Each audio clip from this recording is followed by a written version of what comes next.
Hey, what's up and hello? This is the Chris Nicole bringing you my views on life, love, and the world of entertainment through my eyes. Good evening, good afternoon, good morning, depending on what time you are watching this live.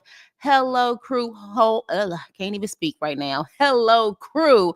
Hope all is well. Make sure you hit the like button on the way in. Okay, y'all. So I know I usually prepare you guys at least a couple of hours, several hours a day before. I want to get this show over with. Okay. I am talking about Wags to Riches. And I am trying to dedicate myself to finishing shows that I start. I know I have had a habit of actually not finishing shows, whether it's because I just can't do it anymore because it's too draining, or so many other things are going on that I completely forget about the show. So we only had episode 7 and 8. I'm gonna just go over really quick because I'm done with this show and I hope the show don't come back.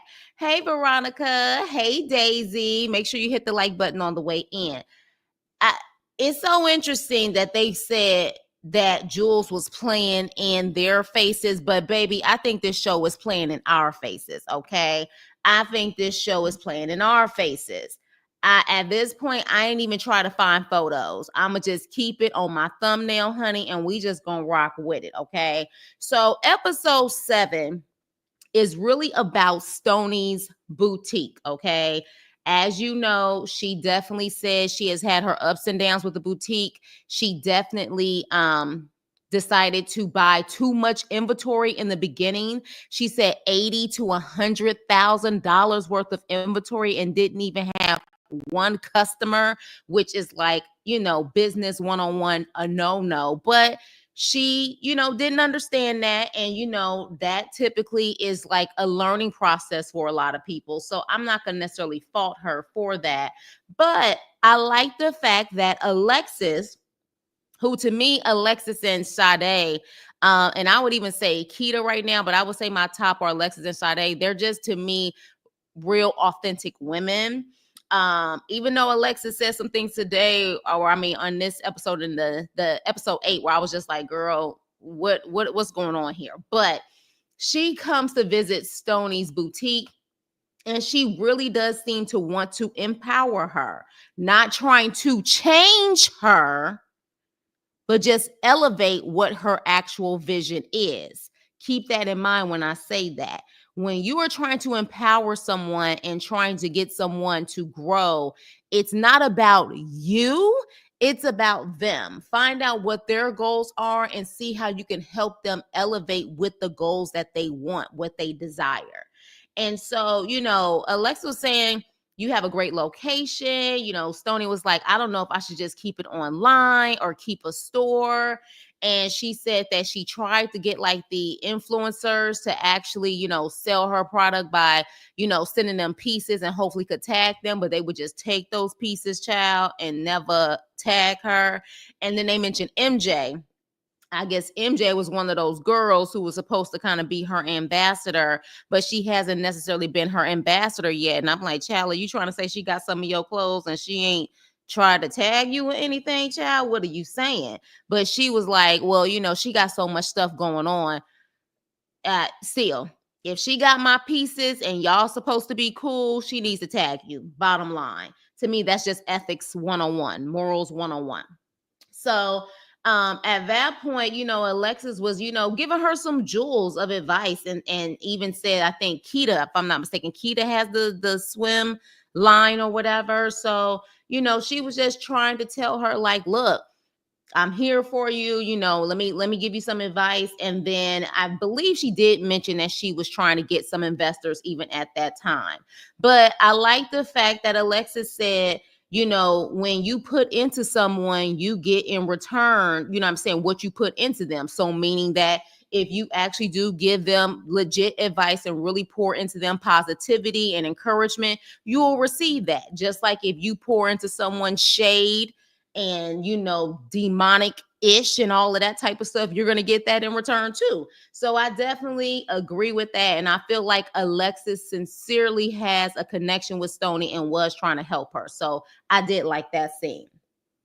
Now, with that being said, Sherelle and half of her mean crew decide to do some type of salsa dancing, and she says she's not ready to get married yet and she wants to push it back.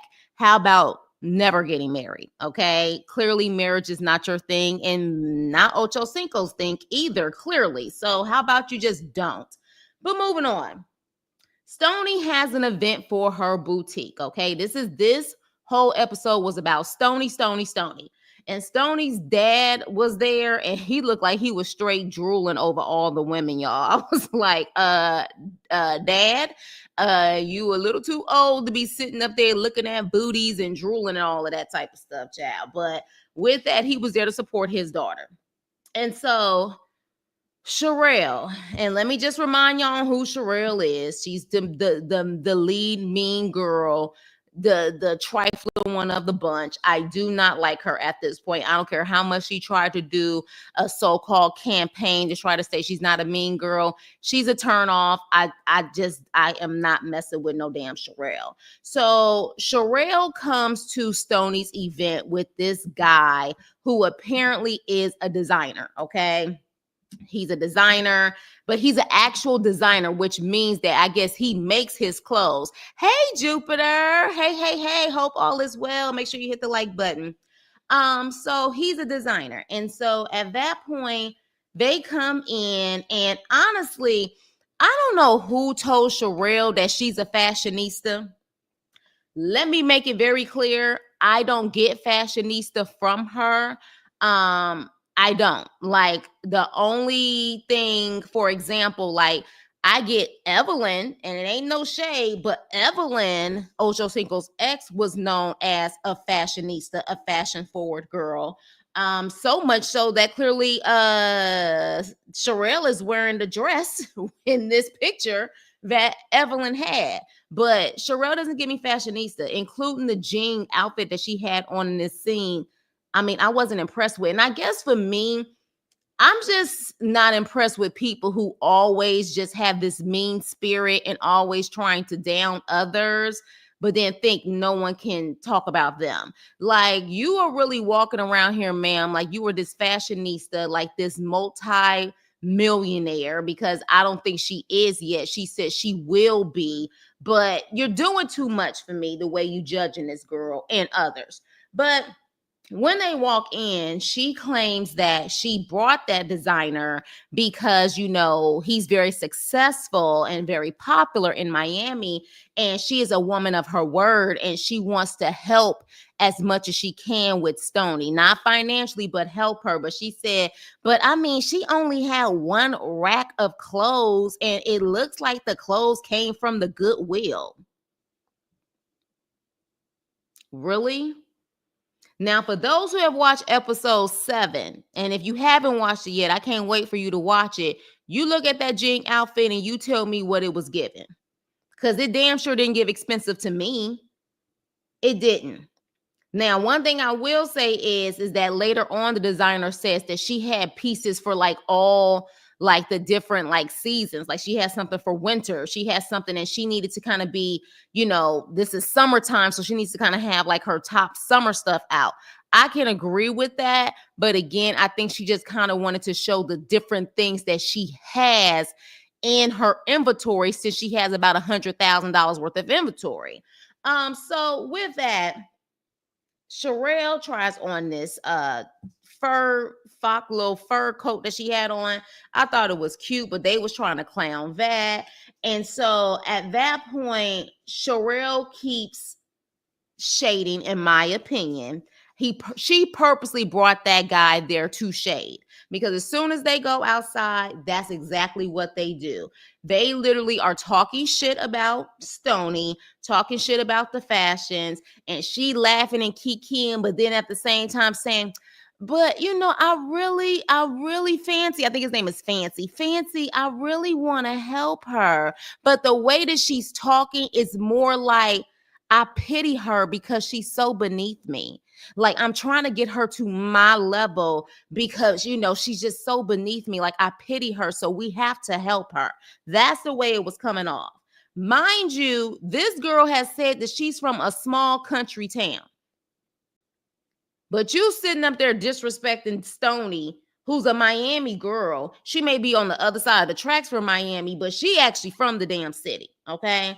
Now, Alexis and Keita, I have to give it to them.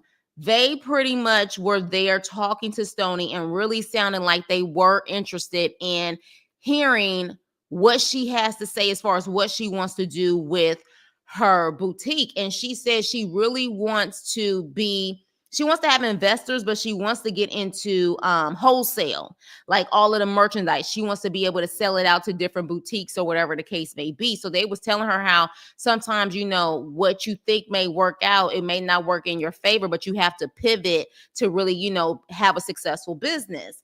But they were there really talking to her like they genuinely cared. And she said, and they said, well, what is your boutique about? And she said, my boutique is fast fashion, but it's for those girls who can't afford Neiman Marcus. They can't afford, you know what I'm saying, the really high-end stuff, but they still want to have like high-end looks.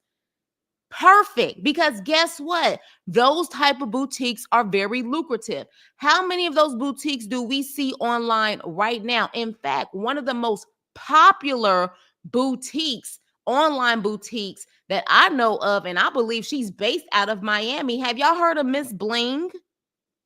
Miss Bling is a popular boutique and she's based out of Miami. She has an online boutique. She has very, very cute stuff and it's affordable. And those businesses, they make a lot of money. So much so, Miss Bling, honey, is living in a huge mansion in Miami. And not to mention, I remember one year she literally was giving her friends like Birkin bags for freaking Christmas. So I said, damn, business must be good. You know what I'm saying? So when she said that, I said, that's perfect. And the reality is you're going to have more women who are like that, who need fast fashion, still want to look really, really cute, but can't afford a simple as $1,000 summer dress. You know what I mean? They want something that's $100 or less. So at that point, Sherelle's friend Fancy calls Stony outside. And to me, this was just, you know, that subtle shade shit that, you know, fake ass people like to do. And so at that point, when she gets out there, Fancy's like, look, honey, I like you. You seem cool or whatever, but, you know, you need to kind of be on the same page with what you're trying to do. Like you had all of these different pieces for winter, for summer. Like you need to have like the same thing. And Sherelle keeps saying, well, you know, he said he liked, you know, this one piece, but he didn't like anything else. And, you know, I tried to pretty much tell him, you know, we didn't really get along at first. And, you know, I just want him here to help you. And, you know, I'm just saying like, you know, I just want you to elevate. I want you to grow and change. That change word is annoying me with Sherelle because she has said that multiple times when it comes to Stony. I truly think that she feels like she's better than Stony. She does. Because that change part is to me saying that you are not valid unless you are at least on my level. And I want you to get there. And to me, Sherelle gives me the vibes that you have to change for me to accept you in my circle. Bitch, who are you? And I say in all sincerity, bitch, because she has no problem coming out of her mouth calling everybody a bitch that she don't necessarily like what they saying. She calls Sade a bitch. She calls Stony a bitch. Everybody a bitch to her. She done call Jules a bitch. So I can call you a bitch too, right, bitch? Right. So anywho, with that being said, I don't like that type of mentality that she has. And you could tell Stony was looking at the situation like they trying to play me right now. Like you can see it in her face like, oh, this is another scene where they're trying to play me. And so at that point, Stony was like, okay, I understand you want me to elevate, but I'm not there yet. And besides, your friend is a designer and he's in high fashion. I am fast fashion. Even he said that's her lane, fast fashion. She's not at the lane that, you know, I'm doing. And so Sherelle was like, but you want to get there, right? Like, I want you to get there. Scallywag. She's not into designing. She is not doing that. So if you really wanted to help her, it would be about what she wants to do and how you can help her elevate based off of what her goals are, not what your goals are.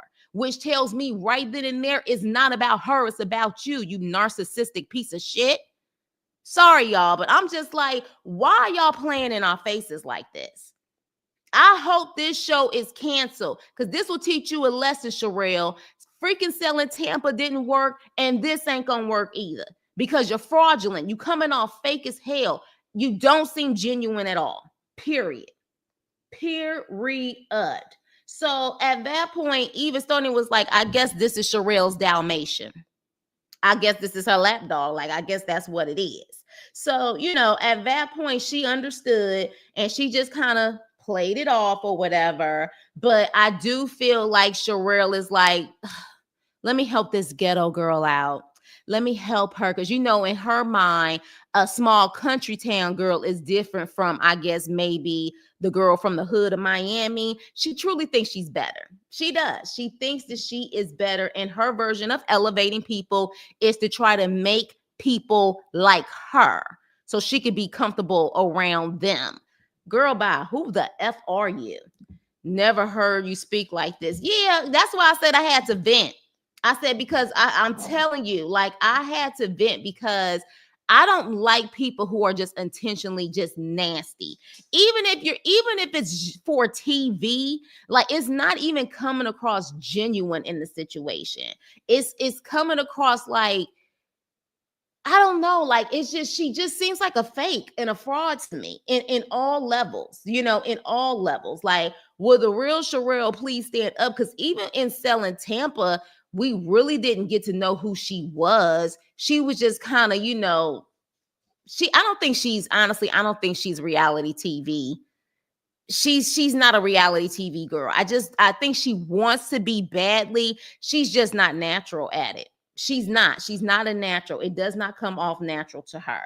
She's not good entertainment for me. But the fact that she keeps trying people, there's another reason why I'm about to get in her behind, because we're going to get to it. But with that being said, I don't like the way that she's treating Stoney either. Like, you trying to act like you pity the girl. Who are you?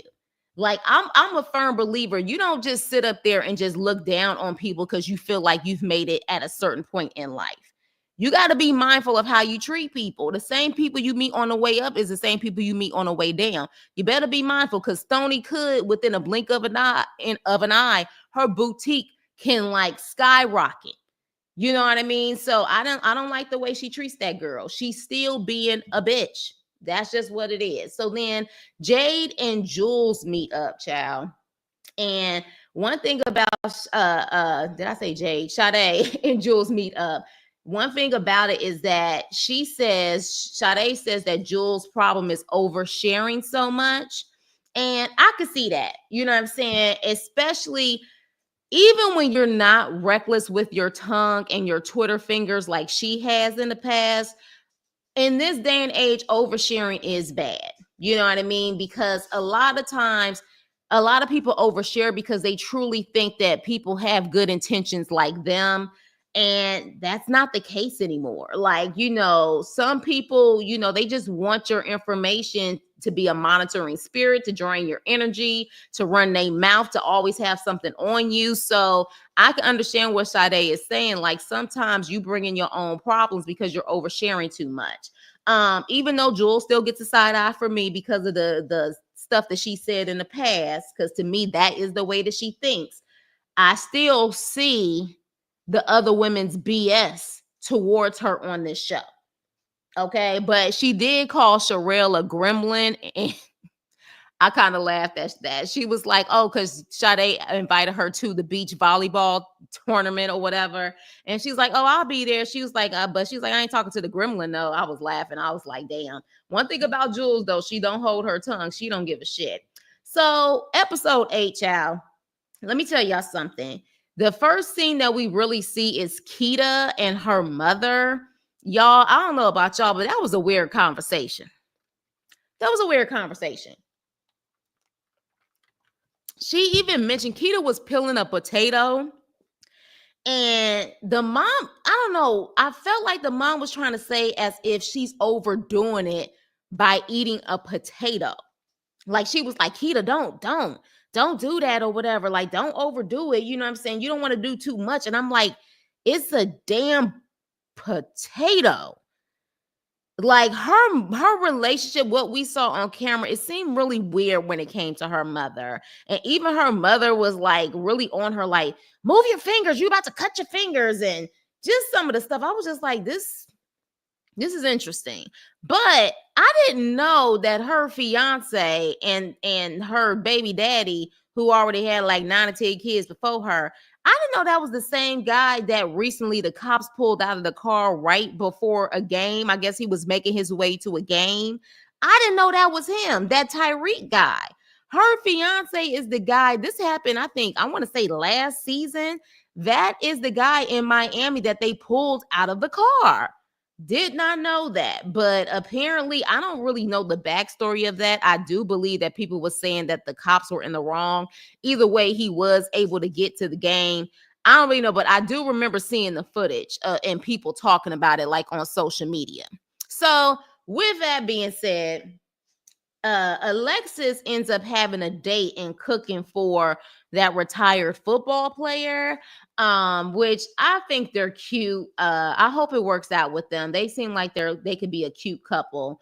But let's get to the main event of this freaking episode. Well, one of the main events for this episode, which is the beach volleyball game. Keita and Tyreek had a little event or whatever. And so a lot of that scene was pointless. It was too long with them just talking about random stuff, and they was actually playing volleyball, including Keita, who seems to be very competitive, and she's pregnant, mind you. But then of course we find out what we already know, that Sade was pregnant, and she kept it from them because she wanted to make sure that her first trimester was peaceful, and I don't blame her. But the main thing is Jules coming to the beach volleyball game, and apparently with this professional boxer by the name of Ryan Garcia. Okay, I don't know boxers like that, but apparently he is a known boxer. Now, Alexis, my girl Alexis, who is definitely one of my faves, she's in a confessional saying that Jules not only coming, but coming with this professional boxer who apparently uses the N word and things like that, and actually has posted it on social media. I guess I don't know the backstory to him, and pretty much saying like, you would bring him, that says a lot about you. Even, you know what I'm saying, if you didn't actually post it, it says a lot about you. And you're coming to a black event that black people are hosting around our kids and stuff like that. Like, it just seems to me that Jules is playing in our faces. Well, you know who else is playing in our faces, y'all? Because you're not going to be able to convince me that you didn't know Jules' backstory. Jules' backstory, she's known allegedly for saying stuff like that and saying crazy stuff about black women. Y'all can't tell me y'all didn't know this information before you got her on the show. So you have an issue with her bringing Ryan Garcia, but you didn't have an issue with her being on the show. But you claim y'all are about protecting black women, protecting black people. What would be your purpose of bringing her on the show? If you ask me, they brought Jules on the show just for a storyline and to pretty much use her past as a way to create conflict and a way to pretty much bully her, in my opinion. Because let's be clear, if you feel that much that she's inappropriate with the things that she said, why even have her around you? Why even have her around you? Why would you even want that woman around you if she has said very disrespectful stuff about black women and black people in general? It just makes no sense to me. But now you have an issue. Now you have an issue. And now you have an issue with bringing pretty much what you claim is the male version of her. Does that make sense? Like, am I making sense in the situation? That's, I was just like, but you had no problem accepting her until she sat up there and got active with a girl who had her finger all up in her face. So to me, she was a storyline. She was a storyline, and it was a way for her, in my opinion, to be attacked, because it's easy to attack her because you're going to have Black women who will watch and just simply say they don't like her because of the things that she said in the past. I don't know. I just see, to me, I feel like it's pointless at this point to be dragging this girl when you knew her backstory. Just like you knew Stoney's backstory. So if you claim she can't be in your circle because she's not on your level, why have her on the show? Why? There's no purpose for it. So I was a little annoyed by that. And then Ashley, which she's bully number 2, and she's freaking Sherelle's sidekick. She says, why she come with security? Because if anybody needs security, we need security, because she the one who be fighting. And even MJ was looking like, wait, are you talking about the club scene? Because I think MJ really wanted to say, if you talk about the club situation, I think the place was called Victory. If you talking about Victory, like, you could tell MJ wanted to be like, well, she had every right to slap that girl's hand out of her face because she was pointing her finger in her face. But Ashley was like, I'm talking about Victory. I'm talking about at my charity event. Like, before you start something, at least buy something. Ma'am, she didn't start anything. She came in, Sherelle pulls her to the side before her and Sherelle could even have a decent conversation. Sherelle was talking about she being fake, and then you came up starting with her, and it was 2 against 1. She didn't even have a chance to be in there for 2 minutes before y'all started with that girl. So it's just amazing to me how, she always starting stuff. And let us be clear, I'm not Team Jules. I'm not Team Jules. I side-eye anyone who has said some shady stuff about Black women, but I also side-eye Sherelle, who done said shady stuff about Black women too. Let's be very clear. But it's like, at the end of the day, every situation that kind of went to the next level with Jules involved from this season could have been avoided if it wasn't for the other party antagonizing her. Like, if we really think about it, the Black girl who apparently, I don't know if I think she used to work for Sherelle. She the one who started what she heard about what Jules said about Black women. And when Jules got over there, she was real quiet. And when Jules finally said, speak up, speak your piece, and called her a bitch, then all of a sudden, that's when that girl wanted to get activated, and she started putting her hands and her fingers in Jules' face, and Jules slapped her hand out of the way. Get your fingers, get your hands out of my face. I don't care if you're Black, Puerto Rican, Italian, Mexican. Most people, when they see somebody got their finger or hand all up in their face, they activate. No matter what color that person is. Same situation at the charity event. She came in, Sherelle brought her to the side and said she felt like she had some fake energy going on. And before they could even have a decent conversation, Ashley was over there trying to act like Sherelle needed backup. She didn't need backup. So as far as I see it, while at the same time, I'm still not going to look at like Team Jules and respect her to a certain extent because of what she has said. I can understand how she felt the way that she felt in those moments, but they trying to say they're the victims and Jules is the one who's starting all of the shit. That's not true. From what we have seen, that's not true. So at that point, that's why I said, no, they playing in our faces. Like, this can't be real. This cannot be real. This cannot be legit. And as far as I see it, y'all have no story. Y'all brought these people together thinking it was just going to automatically create conflict to the point where now y'all just look like bullies trying to start conflict. This show is canceled. It's over. If it comes back, I'm not going to watch it. Sherelle is probably going to have to sit up there and work overtime trying to get this show back. I personally think the way that she came off on this show, no matter how much she tried to do a so-called I'm a really nice girl campaign, the shit's not working. But the last scene, child, was they had this so-called party and Sherelle wanted to come on a boat or whatever the case may be. And next thing you know, Stoney sits up there and talks to MJ saying, well, I heard that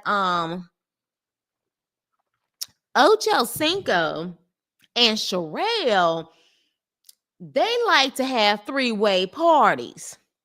They kind of have an open relationship.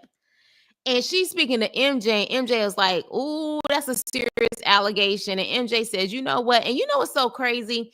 MJ is the youngest and seems like to be the biggest hothead, but in so many situations, she seemed more level-headed and more mature than these grown-ass women who are way older than her.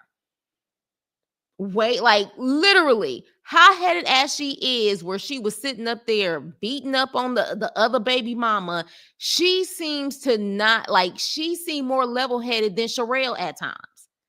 You know what I'm saying? Than the rest of them. But MJ was like, look, Stony, Sherelle is my boss, so I'm about to go get her. In my opinion, this was a scene. This seemed like a very fake scene. I personally feel like they either both were in on it, meaning Sherelle and Stony, or Stony was told by production to kind of stir up that pot. And let's be clear.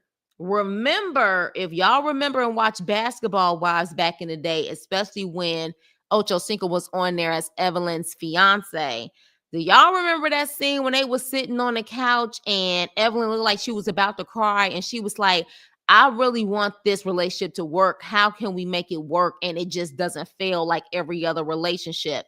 What did Ocho Cinco tell her at that time? He implied, like, look, I feel like if, we can invite other people in the bedroom. Remember when he implied that, look, if we want to invite somebody in the bedroom, we should be able to. He implied that.